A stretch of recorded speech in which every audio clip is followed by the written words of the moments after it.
Yo guys, what is up? It is Master Darius here, bringing you guys here another commentary. It's been a little bit of a while, I apologize for that.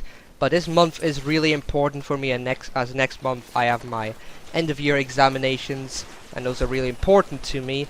But it's another story. So anyway, last week we received the Ghosts of Meridian update, which is quite a decent update for Halo 5 Guardians, as it brought us two new cool maps, Skirmish and Darkstar, for new warzone environment set on Meridian, hence the new the title for this update, even though I don't quite understand why the word ghosts is in there. But anyway, it is the smallest warzone environment yet, but still has a lot of different ways to go around the map, still making it large in scale. And this is the topic for today. We also have a new arena map, Tyrant, but yeah, it's been a week and I've tried to get Tyrant in arena, but I wasn't too lucky. I haven't even gone it once, so unfortunately I can't really make my opinionated review with the facts in it, because I haven't played it once. I have no right to make an opinion over the map at all. So anyway, we're going to be talking about Skirmish at Darkstar today before we move on to the positives first, followed by the negatives. What are your opinion on the map, the new Warzone map? Do you like it or you dislike it? And please give some reasoning as to why you may like it or dislike it. Thank you. So anyway, starting off with the positives here, kicking off this list is the new starts. Yes, the new starts. Finally, we've gotten some Raid on Epic 7 for launch. One of the launch Warzone environments had a cool start. Kind of had this nostalgic feel to the Silent Cartographer.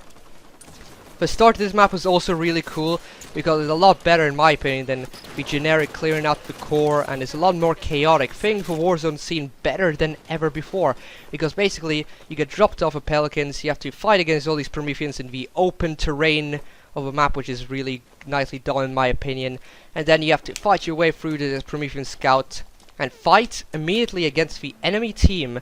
Basically both teams are drawn to this boss, basically giving birth to all the chaos Warzone should be known for, and then the chaos basically starts from there. So you both teams meet almost right off away and the chaos starts there, so that's really good. That's the way Warzone should be. The chaos should come to you as soon as possible, and I like this. I really like this start.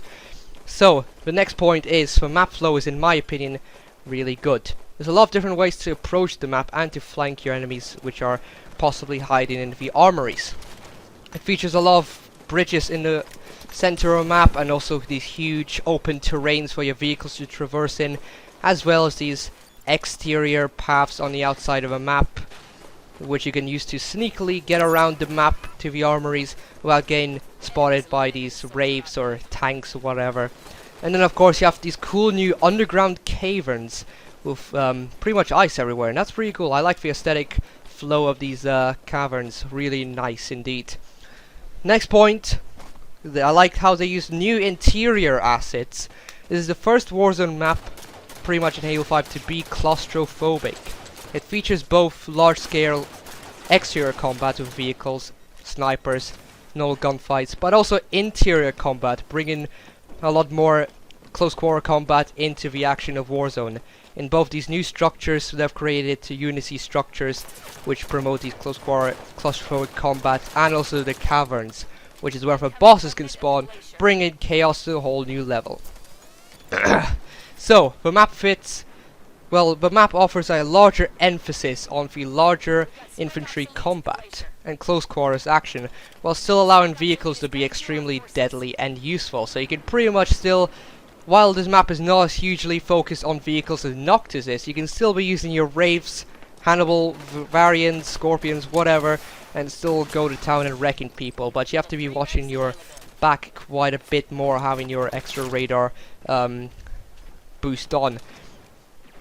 But yeah, close quarter is a much bigger focus in this map than any of your Warzone map, which I find really cool. It's a good mix between these close quarter combat, and also there's a lot of these long sightlines for snipers and long range sniper rifles, so a lot of different combat opportunities here.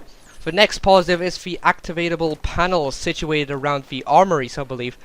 Basically, they're there, you can activate them and you can control vehicle and map flow around armories, which can, as a bonus, can prevent the vehicles spawn killing in the armories. So you have some deadly vehicles coming your way, some farmers maybe you might want to activate that, and prepare your forces, maybe you can prepare your vehicles and ask your friend to open the door and then unleash your power, perform a surprise attack if you're Wraith or something. And yeah, so I like the new activatable panel. I really liked that the players given the ability to control the map flow. We had this before in some Halo games, but now it's cool to have this in the Warzone game. Now, this is a big positive in my opinion, finally having new bosses, actual new bosses in Warzone. So even regular bosses are harder to kill now, as they can call in reinforcements, which is a brand new feature bosses have to make things extra more difficult, and I like more difficulty in these AIs. So these new bosses will have, of course, different weaponry as well. You have the new Promethean's hijacked Warthog, which I think is pretty cool. And so we have also some bosses in a more cluttered area, making it more challenging, such as the new bosses in the caverns, which can call in a bunch of crawlers to basically jump on you and tear you to bits, which is pretty cool. And then of course the new legendaries, which is an extra bonus. I really like the new Red Knight, which is sort of a tease to the Warzone Firefight, because we know mythic Red Knights will be in that game. But the Red Knight is a special character from Halo lore. I forgot what the character's name is, I apologize. But this Red Knight can call in reinforcements like hell, keep on calling them. And it's a lot more harder to kill than in other knights, increasing the challenge of this knight. And he is also in a cluttered area, making the chaos come to him as well. And there's no weak points on the bad boy as well, so yeah, you have to pretty much use power weapons to take him out. He's not as easy to kill as knights such as Knight Strategos, for example. And then of course we have the grand return of a Warden, which is exactly what everybody wanted. Everybody wanted the Warden to return. They didn't want any other new boss. In fact, I'm pretty sure we all wanted 3 Wardens, so that's quite a disappointment that we only had 1 Warden. Don't worry, that was sarcasm. But yeah, still, the Warden is back. He's sort of tradition having Warzone maps, and at least he can call in reinforcements, and it's in a cluttered room, making him possibly the hardest Warden to kill yet. And then lastly, we have something really cool for new legendary Mantis. Yes, the Mantis is around the map, pretty cool. I like how they finally made the Prometheus hijack vehicles, which basically creates the possibility of Prometheans using other UNSC vehicles in the next Warzone map. Scorpion, wink wink. Now moving on to the negatives of the map, because believe it or not a single map out there is perfect, and each one will have its scores, its negatives. But anyway, do not worry, the negatives do not outshine the positives by any means necessary.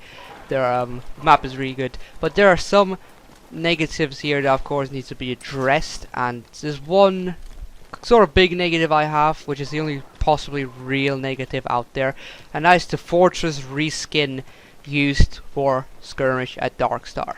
I do not know why they decided to go with this. If you look at the other 4 maps, they all had their unique center structures. Stormbreak had the Fortress, Ark had the Garage, Raid on Apex 7 had the Spire, while the Monument was present on Noctis.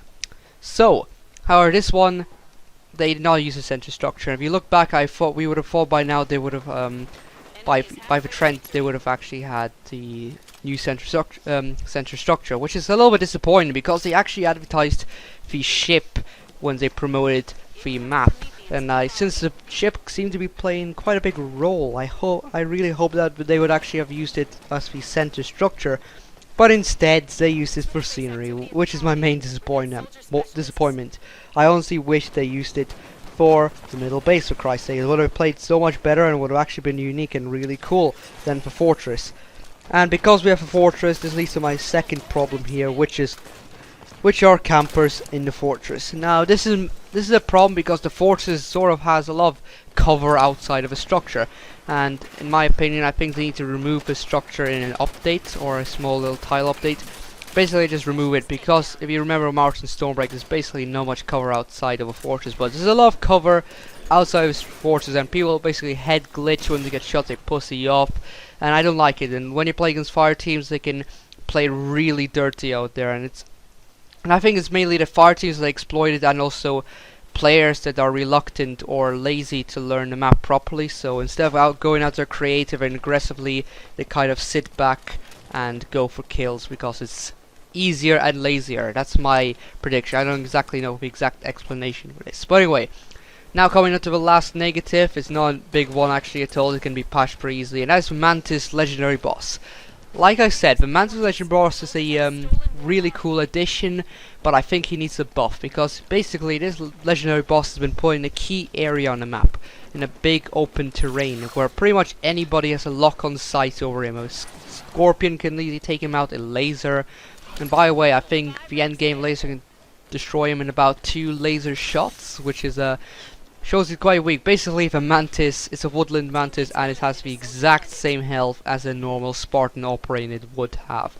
And since it's a legendary boss, I think they should buff the health up for sure, especially since the mantis is located in a huge open area. So yeah, that's about it, what I have to say about the negatives. Overall, the map is really good in my opinion.